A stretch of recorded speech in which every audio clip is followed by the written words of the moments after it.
the topic we are going to cover today is the topic we actually started in mathematics class, and these are differentials.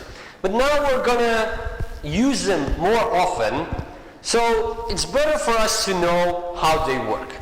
Okay, and now let's start let's start from the beginning. We should remember that derivative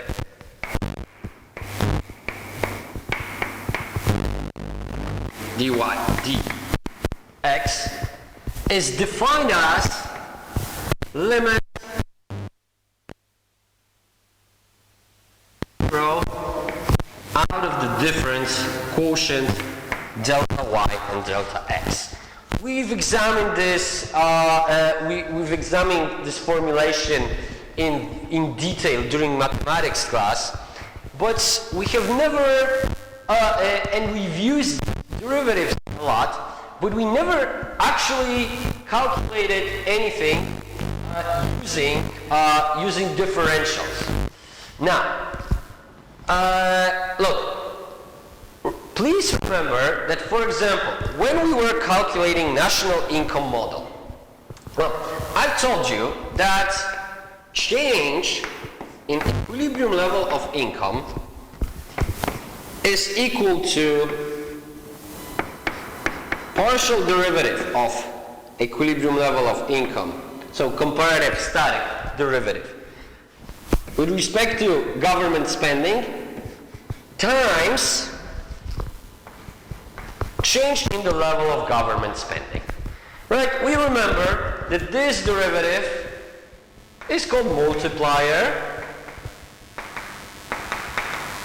and it tells us by how much government spending is going to increase, how much level equilibrium level of income is going to increase if government spending is increasing by 1 unit. Okay, look, so let's just say that in our case, that value of the multiplier is 3, and change in government spending is equal to 100, then change in the level of GDP should be equal to 3 times 100 or 300. And this is exactly how we calculated it. But look, what we are seeing over here is the change in the level of y is equal to derivative of y with respect to some variable times change in this variable. This, of course, is not always the case. This is only true if the function is linear. Why is that? Because look, if function is linear, it means that the rate of change of this function is constant. Let's see this. Let's see this on an example. Look, let's just say that we have very simple linear function y equal to 2x plus 1.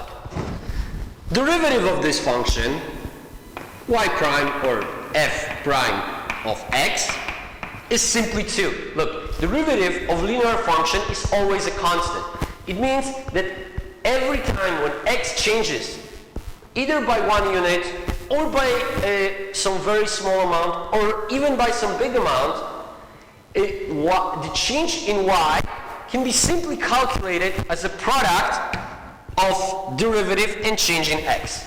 Look, if I put this on a graph, we get that the slope should be higher, the slope should be bigger, the function should be steeper. Okay, let's just say it's good enough. And now look, what do we have here? Let's just say that at the beginning x is 1. We can read from this, and if x is 1, y is 3. Now, what will happen if x is going to increase to 4? Look, we see that delta x is equal to 3. So we should be able to calculate delta y as derivative times delta x. And look, we get that this is 2 times 3, which is equal to 6. So we expect that y should increase by 6 units. And now, look, if I substitute here 4 instead of x, I'm going to get 9. We clearly see that delta y is equal to 6. Now, if x is going up even higher to 10, here we see that delta x is equal to 6. But we still can't calculate what will be the new delta y. This is 2 times change of x, which is 6. This is 12. So the value should increase by 12 units. And look, if I substitute 10, I'm getting 21. And we see delta y is equal to 10. But look, this is a very unusual case of one specific function. It does not happen all the time. And look, let's just see. Okay, one more thing. Look, so basically speaking, if and only if function is linear, so in the form of ax plus b, we know the derivative is constant, so the rate of change of this function is constant. So every time when x changes by 1 unit, y changes by a unit, where a is of course some constant. We can calculate dy, the delta y, as a times delta x. And look, that was the case with the national income model. National income model we were dealing with before. But remember, this national income model was linear model. But what happens if the function is no longer linear? Look, again, let's use a very, very simple example. So, let's just say that our function is y equals x squared. So, look, now, first derivative is equal to 2x. And look, derivative is a function of x. So when value of x is changing, derivative is changing. And look, it makes perfect sense. This function is a parabola. So we know that this function, let's just say we are only in this part, increases faster and faster and faster. Derivative measures the slope of the function. If derivative measures the slope of the function, and the function is increasing, the value of the derivative should be increasing as well. Okay, so let's see what we would what we have over here. Let's just say that I'm calculating. We are starting at some point 1, where x equal to 1, where y is also equal to 1. Now look, derivative at point 1 is equal to 2. Now, dy in this case can no longer be calculated using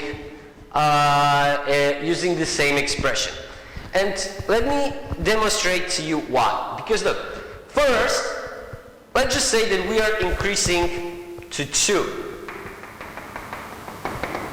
If we would be using our previous formula for the prediction, we would get that delta y is 2 times delta x, which is 1, which gives us simply 2.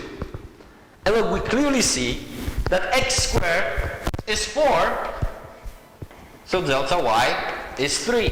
And look, as we go further and further away from this point, actually our mistake is going to be bigger, because when we are at 3, then we would have that delta y going from 1 to 3 would be delta, so we have 2. Our delta x now is 2, because we are going from this point to this point. We have 4. But look, we see that x squared is equal to 9. And look, the distance here is not actually 4, but the distance is 8. Okay, so look, when we are dealing with nonlinear function, we cannot use deltas. We cannot use changes. But what can we do in this case? Well, what we can do is to use differentials. Look, and how do we obtain differentials? Well, we saw a little bit of it in our mathematics class, but to be perfectly honest, the derivation of differentials is very straightforward as long as you know derivatives. Because look, you can have that dy is equal to dy and dx over dx. Nobody is going to question this. But look, we also remember that this is an expression of derivative of y with respect to x. But we can also see it as a ratio of 2 very, very small changes. Very, very small change in x. We said infinitesimally small. So when we discussed it in math, it's like when you are at the point, you move in some direction, but you move by so little that you stay at the same point, basically. So we can reinterpret this as a ratio, as 2 ratios. And look, let's just say that I'm going to multiply both sides by dx. So what we have over here is that dy equals to dy over dx times dx, or the way we would prefer this is dy equals f prime of x times dx. Okay, so look, what do we have here? We have a situation in which x changes by some very, very small amount. Then we see the derivative. Derivative is telling us by how much x is changing, or y is changing, when x is changing by this small amount. And look, and this is the final change. Look, if y is a function of x, of course then x influences y through function f. So very tiny change in x should induce very tiny change in y. And this is how it happens. So look, we see here we've got very tiny change in x. Dx can be both positive and negative. Then this causes, then derivative captures by how much y is changing when x is changing by some small amount. And this is the outcome by how much y is changing. And look, why is this so important? Look, very often we are not interested directly in by exactly how much something is changing. We are interested in whether this impact is positive or negative. And for this purpose, differentials are perfect. Okay, look, let me illustrate you this. Because, well, I understand that sometimes it is hard to comprehend why would we need to analyze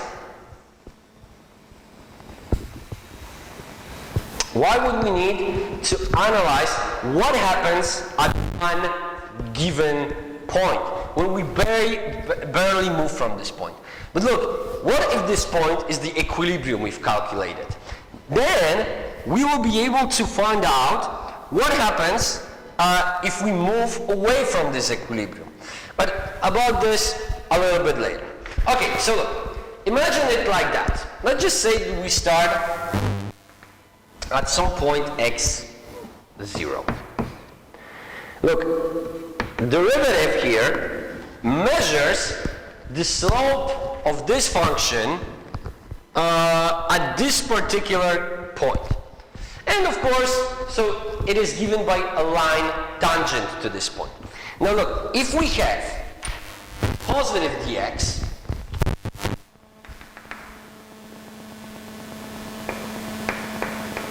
so we are moving to the right by some very, very small amount.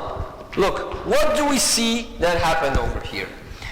The value of the function at the beginning was some y0, but now when we move to the right, this value is falling.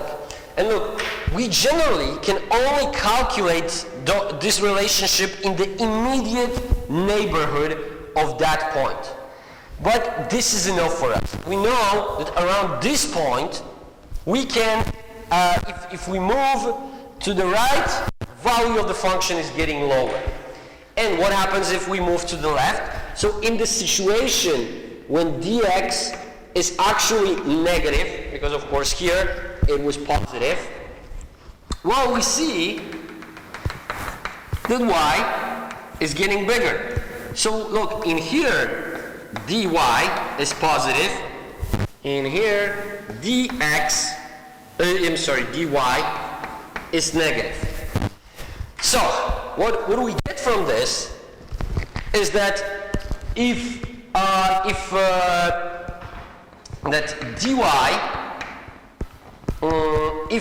we have a situation where derivative is negatively sloped, the function is negatively sloped, so derivative is negative, then look, if change in x is positive, then change in y is going to be negative in this immediate neighborhood of that point. And look, we would obtain opposite result if we would be analyzing what happens when we go up. When derivative would be positive, then positive change in x would cause positive change in y. And negative change in x, negative change in y. And this is what differentials are giving us. Because look, if we can perform this analysis for this particular point, it's not a problem to do it for every point on that curve. And if we can do it for every point on that curve, we can make conclusions about every point on that curve, its slope, its curvature, where it has maximum, minimum. And this is why the differentials are so useful. Okay, in the next part, I'm going to show you some major application of differentials to calculate point elasticity. Okay, so thank you. See you later.